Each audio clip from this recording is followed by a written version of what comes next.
ఒకడే సకల చరాచర నికరంబుల యందు కల్గు నిక్కంబుగా నా సకలేశుడుగాక అన్యంబిక ఎవ్వరు దిక్కు కల్గరెందు వెదకిన.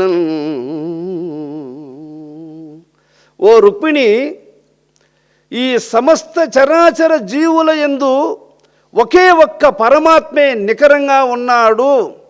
ఆయన తప్ప దిక్కు రెండోవాడు ఒక్కడు ఉన్నాడా అంటే లేడు.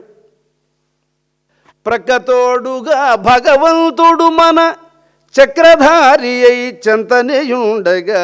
చక్రధారి ఏది చక్రము? కుడి నుండి ఎడమకు, ఎడమ నుండి కుడికి తిరుగుతూ ఉంది చూడు చక్రము. ఆ చక్రము భగవంతుణ్ణి తెలుసుకోవడానికి నడవవలసినటువంటి దారి అది. అందువల్ల చక్రధారి, చక్రధారి నువ్వు నడవాల్సిన దోవ అది.